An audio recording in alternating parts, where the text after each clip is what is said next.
Uobičajene gužve u Domu zdravlja Voždovac za stanovnike naselja Stepa Stepanović sada su samo prošlost, jer će sve potrebe iz primarne zdravstvene zaštite moći da obave u svom naselju bez potrebe da kilometrima putuju, a zatim i dugo čekaju da bi bili usluženi u Domu zdravlja Voždovac. Za svaku pohvalu ovako veliko naselje sigurno da treba da ima dom zdravlja. Baš nam je bilo neophodno i potrebno, vidite i sami koliko je veliko naselje i koliko zapravo je to nužno za porodice koje ovde žive. Puno imamo dece, žena, trudnica. Do sad sam išla na Novi Beograd, znači da mi je to nešto što je baš potrebno. Svaki mesec idem po lekove. U zdravstvenoj stanici Stepa Stepanović radit će ambulanta opšte prakse, ginekologija i pedijatrija za decu školskog i preškolskog uzrasta. Dobra vest za građane Voždovca je i skoro otvaranje ambulante u Jajincima, kao i to da će sledeće godine biti uloženo 15 miliona dinara u renoviranje Doma zdravlja Voždovac. Radimo stvari koje niko decenijama nije radio, jer želimo da u potpunosti promenimo način na koji zdravstvena zaštita u prestonici funkcioniše, kaže gradonačelnik.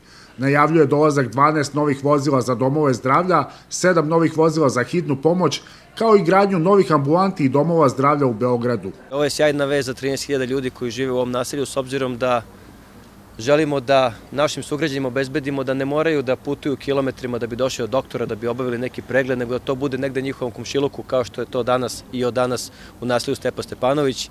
Nama je želja da svaki naš sugrađan i svako naše dete ima primarnu zdravstvenu zaštitu koja je na dohvat ruke ili u komšiluku, i zato ćemo ove godine u narednih nekoliko dana, odnosno nekoliko nedelja, otvoriti i ambulantu u Jajincima na Voždovcu. Otvorit ćemo takođe, odnosno naredne godine ćemo krenuti da radimo i nov dom zdravlja u Borči, radit ćemo i dom zdravlja, odnosno ambulantu u Ugrinovcima, a u toku su radovi u Malom Mokrom Lugu, u toku su radovi na Rakovici.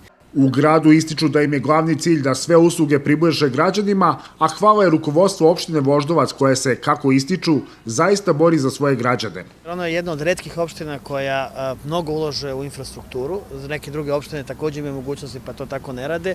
Oni su od svom trošku uradili Dom zdravlja u Jajincima koji je najavio gradonačelnik, koji ćemo otvoriti u narednih nekoliko nedelja. To ih je koštalo 55 miliona dinara. Grad Beograd će obezbediti samo opremu, kao što je uradio to i ovde. I u tom smislu zaista mislim da opština Voždovac kao naša najveća opština koja ima i selo, i grad, i centar grada, znači potpuno je razuđena, ima potrebe da pokrije građane. Mi ćemo sa Domom zdravlja u Jajincima pokriti sva podavalska sela. Biće tu još dobrih poduhvata koje ćemo raditi ovde. Obećali smo građanima i ove dve raskrsnice da ćemo napraviti da bi bili bezbedni izlasci na samu Kumodrašku ulicu, tako da ćemo se brinuti o bezbednosti naše dece. Videli ste kako nam lepo funkcioniše ova lepa osnovna škola, vrtić, a vidjet ćemo u nekom narednom periodu da se potrudimo da i kapacitete vrtića proširimo. Radno vreme zdravstvene stanice u naselju Stepa Stepanović, dok se ne formira datoteka, biće ponedeljkom, sredom i petkom od 7 do 15 sati, nakon čega će nastaviti da radi svakodnevno punim kapacitetom.